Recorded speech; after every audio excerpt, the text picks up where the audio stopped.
El derecho constitucional a la libertad religiosa ha sido uno de los pilares esenciales del constitucionalismo democrático.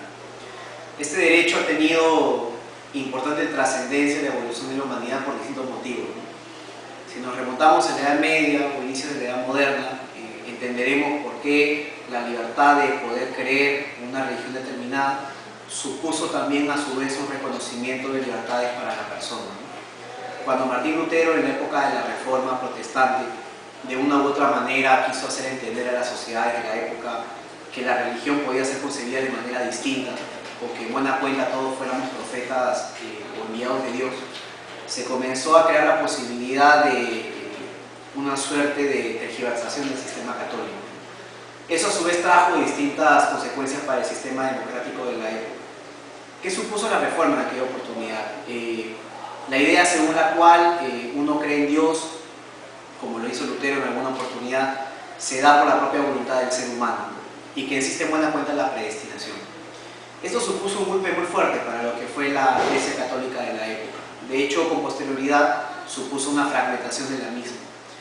Eso a su vez generó de que existan diversas tendencias y creencias religiosas en toda Europa, y también generó quizás las más cruentas guerras dentro de ese continente. La libertad de religión así pasó de ser el ejercicio de un derecho fundamental a ser quizás el ejercicio de una prerrogativa. En muchos estados de aquella época solía ocurrir de que la religión del príncipe del lugar era a su vez la religión de las personas que pertenecían a esa comunidad. Al día de hoy seguramente entenderemos de que se trata de una arbitrariedad. Sin embargo, visto en perspectiva, ello permitió consolidar la idea del Estado moderno.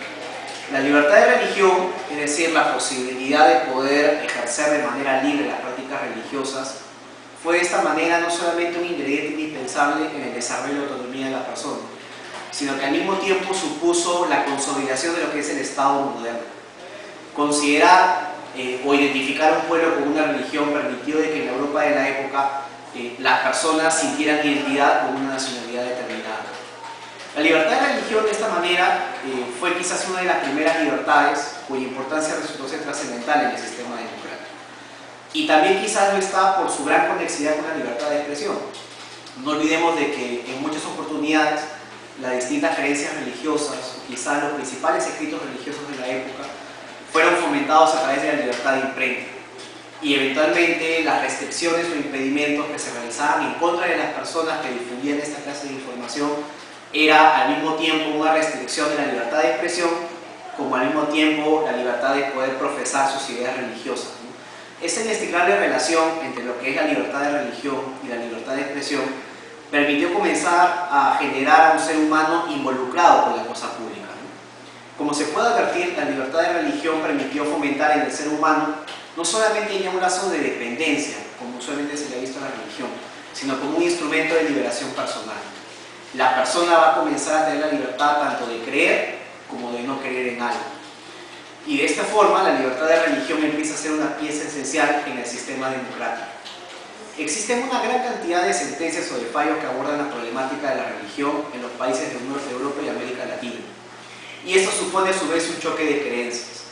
Dentro del Estado constitucional de derecho, se puede asumir de que vivimos bajo una fórmula multicultural, lo cual supone a su vez una fórmula pluralista. ¿Qué implica esto? La tolerancia, la promoción de distintas creencias a la nuestra. Y es más, ¿acaso quizás el propósito principal de la libertad religiosa sea el respeto, tolerancia o fomento de aquellas tendencias que no nos son simpáticas o agradables, ¿no? En el caso de la libertad de religión, su ejercicio es mucho más indispensable cuando se trata de creencias religiosas que no nos suelen ser comunes, porque permiten un sano intercambio cultural dentro de la población. En esta situación especial hemos podido advertir una serie de controversias que han llevado a los tribunales de justicia y que han implicado de una u otra forma un choque de civilizaciones. En el caso peruano, de manera muy similar al sistema europeo de derechos humanos, tuvimos la situación relacionada con la presencia de crucifijos en los juzgados.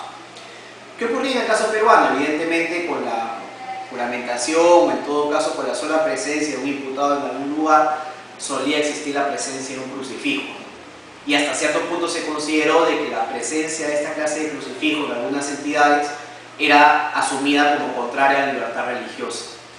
Un fenómeno similar ocurrió en Europa, pero quizás en una situación un poco más complicada, que fue en el caso de los colegios públicos, ¿no? Cuando se trata del fomento de la educación, evidentemente encontramos una serie de controversias más complicadas. En el caso Leipzig, el Tribunal Europeo de Derechos Humanos, en una primera oportunidad, expide una sentencia en la cual determina que la presencia de crucifijos dentro de los colegios suponía una afectación a la libertad religiosa.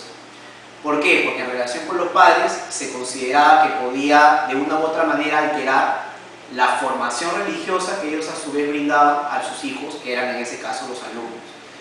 Y del mismo modo también se podía alterar la práctica del Estado italiano de reconocer la presencia de crucifijos o en general la práctica de la religión católica como una tradición que es propia de ese pueblo. El primer fallo, evidentemente, del Tribunal Europeo suscitó una serie de críticas mayoritarias dentro de Italia al ser la religión predominante de ese país, y supuso a su vez un cuestionamiento por parte de la Gran Sala del Tribunal Europeo de Derechos Humanos. Es así que en una segunda oportunidad, cuando el caso es elevado a la Gran Sala del Tribunal Europeo, ese órgano revoca la sentencia anterior y dispone de que la presencia de crucifijos dentro de los colegios debe ser asumida como compatible con los valores y principios que componen el Convenio Europeo de Derechos Humanos. La visión del Tribunal Europeo es hasta cierto punto conciliadora, ¿no? De un lado, por ejemplo, reconoce la tradición predominante de una sociedad, pero por el otro también dispone que el ejercicio de determinadas creencias o prácticas religiosas puede ser a su vez considerado como válido. La posición que en este caso argumentó el Tribunal Europeo fue que al ser práctica inherente de las tradiciones italianas el ejercicio de la religión católica, el tribunal no tenía esencialmente competencia para poder determinar qué creencias eran las correctas o cuáles son las incorrectas. De esta manera el tribunal muestra una serie de respeto para lo que es el ámbito de las libertades individuales. En el caso peruano, de manera muy similar, nuestro Tribunal Constitucional, respetuoso de las tradiciones predominantes en la sociedad peruana, llegó a establecer que efectivamente la presencia de crucifijos no era per se inconstitucional. ¿Qué suponía esto? La idea según la cual el Estado peruano es ciertamente un Estado laico, pero que reconoce, según nuestra Constitución, predominantemente el ejercicio de la religión católica. Esto supone un reconocimiento o una ventaja a través de las mayorías, ¿no? Un respeto de lo que es el sistema democrático. El sistema peruano, por la influencia española, tiene una fuerte tradición católica dentro de nuestra sociedad, lo cual supone que el Estado, quizás de manera válida, le otorgue ciertos tratamientos diferenciados a la religión católica por encima de las demás religiones. Es un ámbito demasiado polémico, sobre todo en lo que concierne al pago de impuestos o de tributos. Evidentemente, una cuestión es el tratamiento que la Iglesia puede tener respecto del Estado, y otra cosa podría ser considerada como un privilegio que una religión podría asumir en desmedro de otras. No se puede olvidar que en el Estado constitucional de derecho, si bien estamos ante un Estado laico, el Estado es libre de poder establecer relaciones con las confesiones religiosas que mejor lo estimen. Sin embargo, ello de ninguna manera puede conducir a la imposición de una religión sobre la otra. En nuestro sistema constitucional, esa problemática ha llegado en una gran cantidad de oportunidades, ¿no? Y justo aprovechando el contexto de la época en la que nos encontramos, habría que preguntarse si es que acaso el reconocimiento oficial de la Semana Santa como feriado no laborable en el sector público o privado también pueda ser asumida como un feriado que no pueda ser considerado en el ámbito de la libertad religiosa, ¿no? Nuestro tribunal ha tenido también grandes oportunidades de pronunciarse en torno a este tema, ¿no? Y cómo es que a veces las creencias religiosas de una persona pueden influir también en su modo de vida. Nuestro Tribunal Constitucional también ha sido elocuente a reconocer que, por ejemplo, personas que pertenecen a la Iglesia Adventista del Séptimo Día tenían la posibilidad de trabajar en un día distinto al día que le había asignado el Estado. Un ámbito más propio de libertad de conciencia, pero que no deja de estar relacionado con la religión. Desde aquí se puede advertir cómo un Estado constitucional de derecho debe encontrar un sano equilibrio entre lo que es el reconocimiento de una religión predominante, como ciertamente puede ser la religión católica, y a su vez el reconocimiento del Estado laico, como una fórmula a través de la cual el Estado no solamente tenga relaciones de empatía con la Iglesia Católica, sino que al mismo tiempo pueda establecer conexiones, porque ello no le impide la Constitución, con otra clase de confesiones. Y por qué no exigir también un tratamiento igualitario para las mismas. De esta forma, la libertad de religión se consagra como un valor predominante. Junto con la libertad de expresión, como tuve la oportunidad de advertir, esta religión va a suponer el reconocimiento de un ámbito de autonomía del ser humano, un ámbito de realización. La libertad religiosa permite que el ser humano se muestre tal cual es y al mismo tiempo le permite, incluso, ¿por qué no?, dejar de creer en algo. De ahí la importancia de que unas personas tengan el derecho a creer en un mundo más allá del terrenal.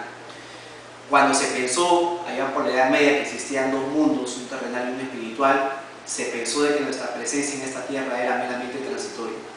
Al día de hoy eso no tiene por qué dejar de ser de lado, ¿no? La persona es libre de tener esa clase de creencias, como al mismo tiempo es libre de creer que la presencia del ser humano es meramente terrenal. Y ni otro ser humano ni el Estado tendrán competencia para poder ordenar a esa persona cómo es que debe ordenar sus ideas. Eso lo manda el Estado constitucional. Una compatibilidad entre el ejercicio de las creencias religiosas por un lado y por el otro el ejercicio o el reconocimiento de un ámbito de autonomía de la